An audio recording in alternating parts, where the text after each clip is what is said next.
নমস্কার বন্ধুরা, শুভ সন্ধ্যা। তো সবাই কেমন আছো? আশা করি সবাই ভালোই আছো।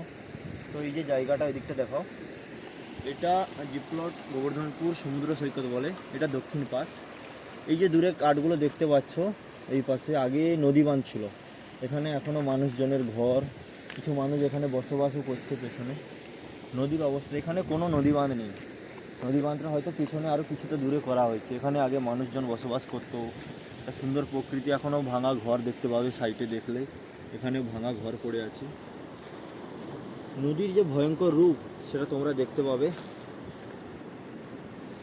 এক মিনিট, এই দেখো, এগুলো মানুষের এক সময় জলাশয় ছিল, সেখানে আজকে নদীর জোয়ার ভাটা খেলছে। নদী বাঁধ নেই এই জায়গাতে। এই নদী বাঁধের কী অবস্থা দেখো। এই সাইডে মানুষজন যেভাবে জীবনযাপন করছে এই মুহূর্তে, এখনও কিছু মানুষ এই নদীর তীরে বসবাস করছে, দেখতে পাচ্ছ এখানে। একটু জুম করলে দেখতে পাবে, এই দেখো, একটু জুম করলে হয়তো দেখতে পাবে আপনারা। এই দেখো, মানুষজন এখনও কিন্তু বসবাস করছে এই জায়গাতে। গরু দেখতে পাচ্ছ, পালিত গরু আরও আছে, গরু ছাগল পশু। এই দেখো, এখনও মানুষজন কিন্তু বসবাস করছে এই জায়গাতে। এটা এখানে একটা ঘর বাড়ির ভগ্নাংশ পড়ে আছে, ধ্বংসস্তূপ। এই দেখতে পাচ্ছ কি অবস্থা এখানে।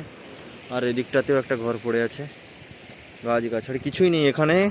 আপনারা দেখতে পাচ্ছেন এখানে সমুদ্রের জোয়ার ভাটা খেলছে, মানে এখানে মানুষের অস্তিত্ব আর থাকবে না, এমন একটা পরিস্থিতি সৃষ্টি হয়েছে। এই দেখো। তো আমি আমার একজন বন্ধুকে নিয়ে বিকেলে চলে এলাম এইখানে ঘুরতে। কখনো দেখিনি, অনেক দিন ধরে আসবো আসবো বলে আসা হয়নি।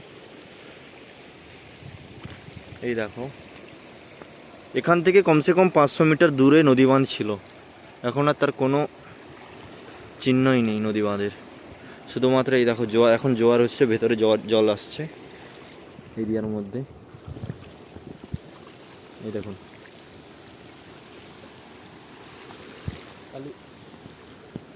এখনো মানুষজন এখনো এই নদীর তীরে বসবাস করছে।